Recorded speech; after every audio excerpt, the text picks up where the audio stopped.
Hi everyone, it's Claire, and today I'm talking about top financial tips for going on holiday. So it's starting to get to that time of year where people are thinking about going away. It's 2 weeks or just under or just over, depending on where you are, until the children break up from school, which means it is peak holiday time. So financially, things that you should think about when going on holiday. The first thing is holiday insurance. Now that's not a product that I offer. Best thing to do for that is to go online, use one of the comparison sites as a starting point to find a good quality of cover that is going to cover you for the whole of your trip. Ideally, start your cover as soon as you've booked your holiday, because that means if something happens and you have to cancel your holiday due to illness or a bereavement or whatever, it means that you've got a good chance of getting some or all of your money back.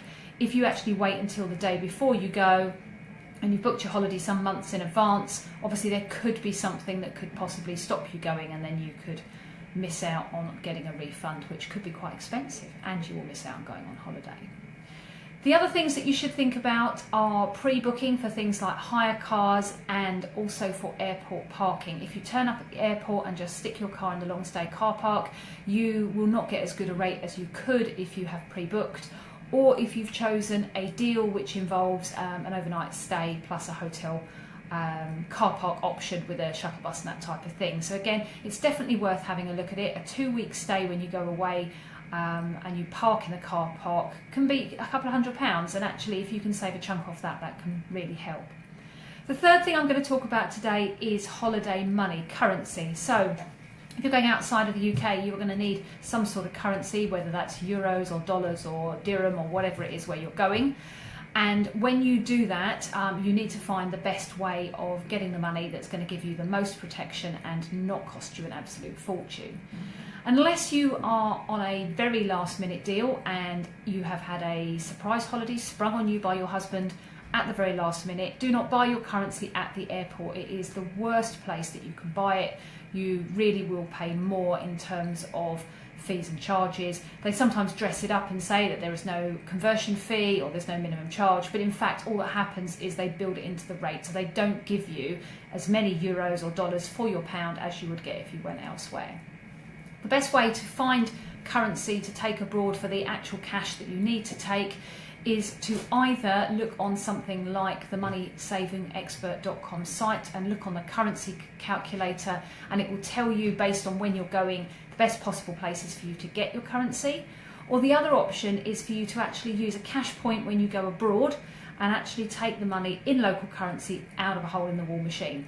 Now, this only works if you have a bank that doesn't charge you a fortune for overseas currency transactions. Some do and some don't.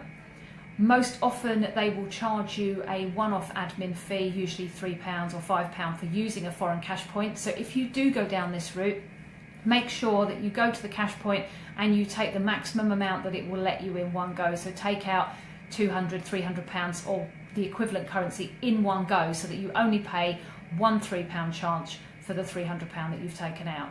You're still going to pay the £3 charge if you take it out at £50 a time, and obviously this then is going to work out really expensive.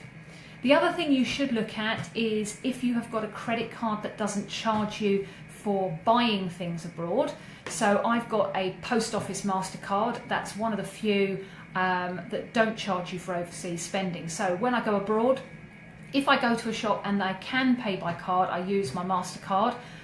There's no loading fee, there's no charges by the bank itself, and they use a really good conversion interest rate. So we will take cash on holiday when we go this year, but we'll just take enough to cover the things that we need to buy, like ice creams and other things that you can't pay by card. If you're going to a restaurant these days, more often than not you can pay by card, the same as you can in the UK, unless you're going somewhere particularly far-flung.